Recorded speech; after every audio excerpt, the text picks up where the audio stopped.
Hello, my dear friends. Thank you once again for tuning into our YouTube channel, Save Green here. And today we're going to do an unboxing of one of the devices we're going to be testing out, as we want to make sure we're continuing to save green. So in less than 30 days we'll be in the year 2021, and it just came time for me personally to upgrade my phone.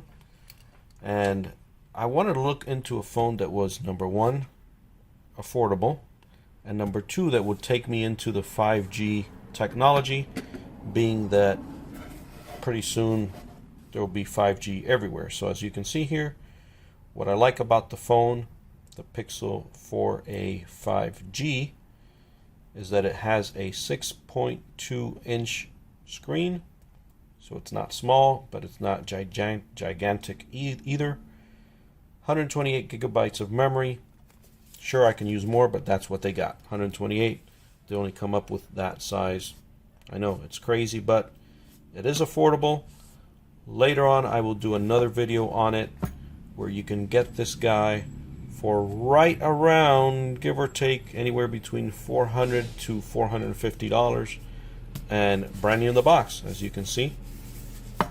So I'm going to go ahead and unbox it, and like I said, in another video I will be telling you what I like about it and comparing it maybe to the other Pixel phones that are out there, and then would it be worth it for you to buy the 4a 5G versus the 5G phone, or even the 4a. Right now I wouldn't even say go with a 4a. I wouldn't, because you're going to have the 5G technology out, and I just wouldn't go that route, especially if you're going to buy a new phone.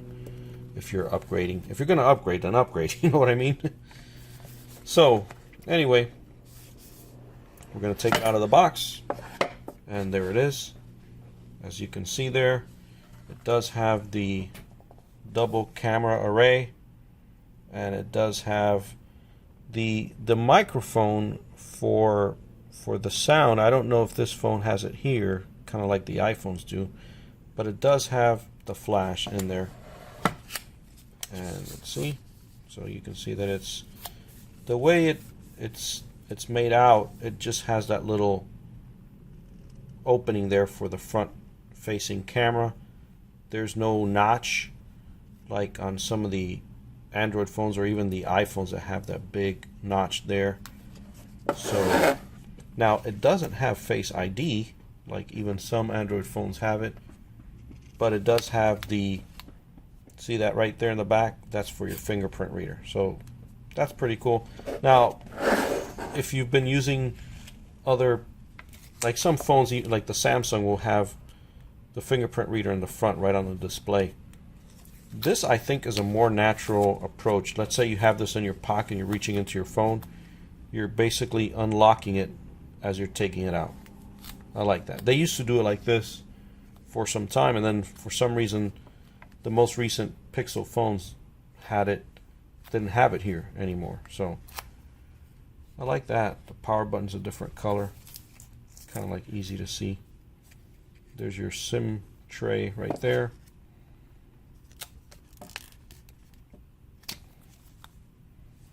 Here's something that Pixel was not having for a little while, and that's your headphone adapter.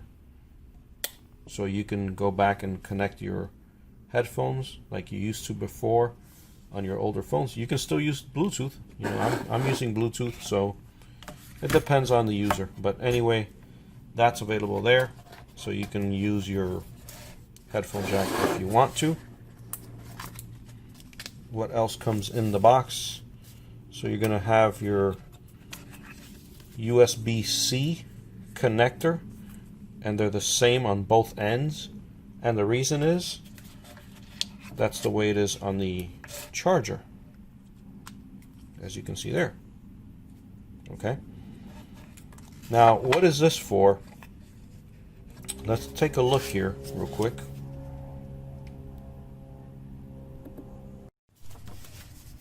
So here we go. I took the paperwork that came with it, and it tells you right there in the beginning.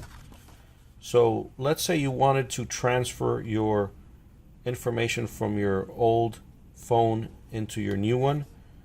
The way that you're going to use is you're going to use your old phone's cable. So for example, if you have an iPhone cable, let me see if I have one here.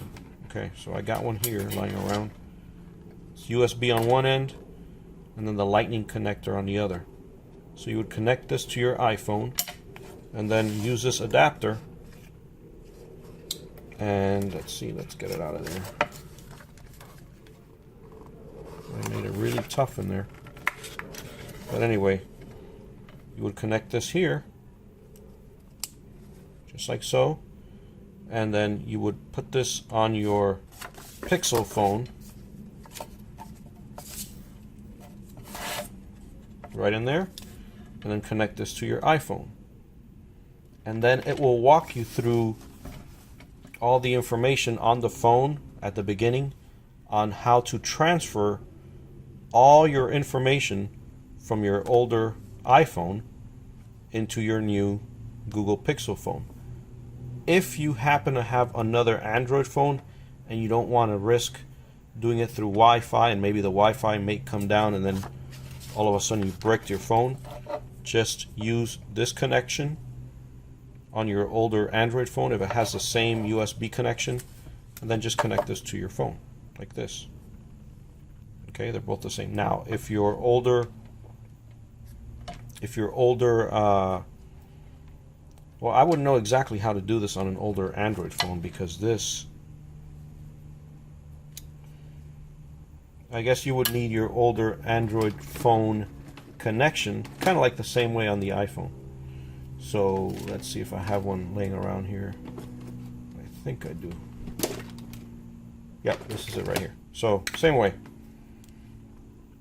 This will go this way into this phone, and this would go into your older Android phone. Trying to get it on. There we go. Okay. So that makes it easy to transfer everything over from one phone to the other phone. Doesn't matter what kind of phone you have, it's easy to do, and everything's spelled out for you here. So don't lose this. Even if you were to sell the phone later, keep this around. Okay. In another video, I'm going to go ahead and talk about why I feel that this phone here is the way to go in 2021. In the meantime, thank you for watching. If you have not done so already, please subscribe to our channel, Save Green here.